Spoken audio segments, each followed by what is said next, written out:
India کے شہر دلی میں ایک مرتبہ قحط آیا۔ وہ قحط کیا تھا کہ ایک عرصہ گزر گیا، بارش نہیں ہو رہی۔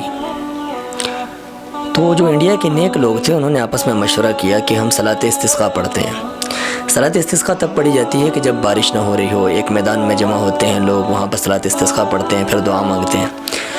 خیر، انڈیا کے نیک لوگ، تہجد گزار، پرہیزگار، نمازی، اللہ کے سامنے رونے والے، تہجد پڑھنے والے، اللہ کی محبت میں ڈوب جانے والے، یہ سارے ایک میدان میں جمع ہوئے اور صلاۃ استسقاء پڑھی۔ اور صبح سے شام ہو گئی، دعا مانگ رہے ہیں، رو رہے ہیں، لیکن بارش نہیں ہو رہی۔ شام کو نا وہاں سے ایک نوجوان گزرا، اس نے دیکھا کہ یہ تو انڈیا کے نیک لوگ ہیں، تہجد گزار ہیں، پرہیزگار ہیں، یہ کیوں رو رہے ہیں؟ خیر، اس نے پوچھا اور پوچھنے پر اس کو جواب ملا کہ بارش نہیں ہو رہی اس لیے رو رہے ہیں۔ وہ گھوڑے کے پاس گیا اور اس نے وہاں جا کے کوئی عمل کیا، چھما چھم بارش شروع ہو گئی۔ لوگ حیران ہوئے کہ یہاں انڈیا کے نیک لوگ ہیں، تہجد گزار ہیں، پرہیزگار ہیں، عبادت گزار ہیں، اور ان کی عبادت میں ہم شک بھی نہیں کر سکتے۔ یہ راتوں کو رونے والے ہیں، گڑ گڑانے والے ہیں، اللہ کے سامنے راتوں کو مناجات کرنے والے ہیں، یہ یہاں رو رہے ہیں اور وہاں اس کے ایک عمل سے بارش ہو رہی ہے۔ ایسا کون سا اس نے عمل کیا ہے؟ لوگوں نے اس کو پکڑا اور پکڑ کے اس سے پوچھا۔ اس نے بتایا کہ وہ جو گھوڑے پہ بیٹھی ہے وہ میری ماں بیٹھی ہے۔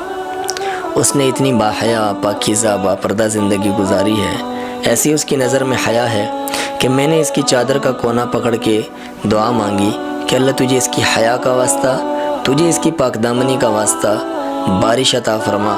اللہ نے چھما چھم بارش کو برسا دیا۔ اللہ رب العزت نے نا ہر مقدس چیز کو غلاف دیا ہے۔ اب بیت اللہ کو دیکھیں، مقدس، اللہ نے غلاف دیا۔ قرآن کو دیکھیں، مقدس، اللہ نے غلاف دیا۔ اللہ کا جلال مقدس، اللہ نے اپنے جلال کو غلاف دیا۔ اور جب عورت کی باری آئی تو اللہ نے فرمایا نہیں، عورت بھی مقدس ہے، اس کو بھی غلاف دو۔ اب عورت کا غلاف کیا ہے؟ اس کی شال، اس کا چادر، اس کا پردہ، اس کا حجاب، اس کا نقاب، یہ سب کیا ہے؟ یہ سب عورت کا غلاف ہے۔ اللہ ہمیں بات سمجھنے کی توفیق عطا فرمائے اور اللہ رب العزت ہماری نظروں میں حیا پیدا فرمائے۔ یاد رکھیں کہ ہمارے وجود کے اندر سب سے تیز حرکت کرنے والا جو ہمارا عضو ہے وہ ہماری آنکھوں کے اوپر کا پردہ ہے۔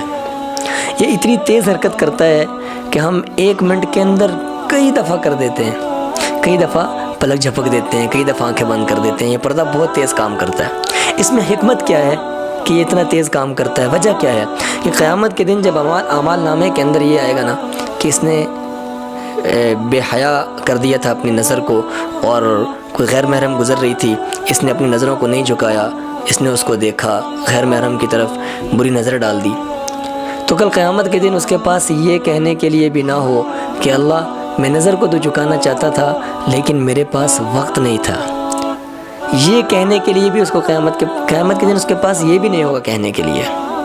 اللہ ہمیں بات سمجھنے کی توفیق عطا فرمائے اور اللہ تعالی ہماری نظروں میں حیا پیدا فرمائے اور ہمیں اس پر پورا اترنے کی اللہ رب العزت توفیق عطا فرمائے۔ یہ دعاؤں کی قبولیت کا ذریعہ بن جاتا ہے، حیا کا آ جانا یہ دعاؤں کی قبولیت کا ذریعہ بن جایا کرتا ہے۔